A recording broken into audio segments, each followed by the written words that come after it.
Two from Period 1, and today we're going to tell you all about the unsafe and unsanitary food processing back in the 1800s. First, we're going to go over our skit, and then we'll go more into detail in our slides. This is disgusting. Why is this the food that we got from the market? There's literally rat feces on it. That is gross. It's probably because the meat is stored in a room where rats also live. I would never eat that. It would make me so sick. We should go back and complain. These conditions of meat are deadly. With all these bad meat conditions, there needs to be a way to fix this so we can keep living like this. I agree. There's too much unhealthy food that we've been eating. Yeah, someone at my work even told me that since there's so many rats in the warehouse, that sometimes they will get processed with the meat that we eat. Wait, so does that mean we're eating rats too? Yep, so nasty. The girl at work also told me how our medicine is becoming infected with harder drugs that are not good for us and can make us easily addicted. What? That is so terrible. We should totally take this to the government and make it a law. This is so unacceptable. Yeah, I'm over this. We need to make a Meat Inspection Act and Pure Food and Drug Act, because soon, if this keeps going on, we're all going to be sick. Okay, so now we're going to go into our slides, and I'm going to tell you all about what I read. So before, the conditions of the meat industry were very bad, and the government didn't regulate what was going in the products. The meat was stored in great piles in a factory, and water from leaky roofs would even get on the meat. Rats and their droppings would also get onto the meat, which is not good at all. And the chemical preservatives that they put in processed foods were contaminating these foods and making people really sick.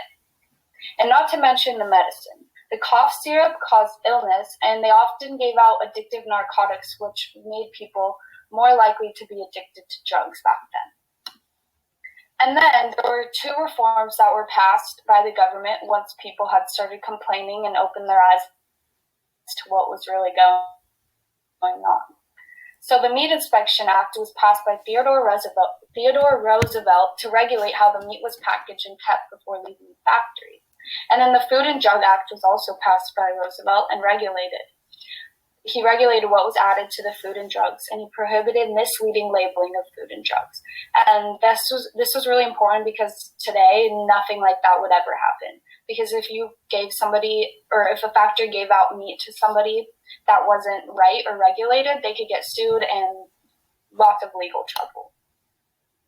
There was also this book that I got to read an overview about, and it was written by Upton Clare, and it was called The Jungle.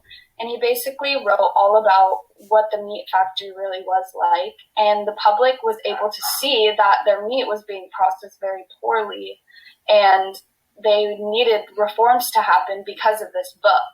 And the meat industry was obviously changed for the better because of this book.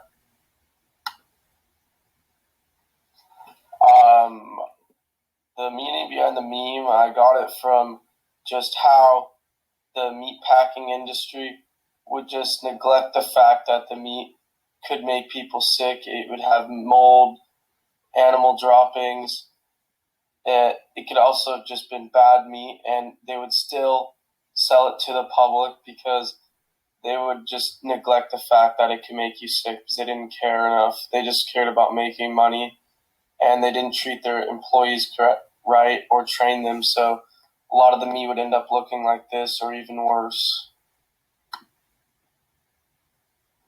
This is the propaganda poster. I came up with this by looking at other posters that were made during other times, not just during these acts like World War I and World War II, to get ideas. And it's just basically it's saying that we want to vote yes on the Meat Inspection, Pure Foods, and Drug Act to make sure that meat is sanitary to eat and is not deadly for humans. So now that we finished that, here's some questions I have to ask all the class. The first question is, what caused the public to want reforms made on the meat industry? Why was it bad for people to be given narcotics? And do you feel the government does a good job regulating the meat industry today? So that was our skit and our slides, and I hope you guys enjoyed and learned more about what the meat industry really was.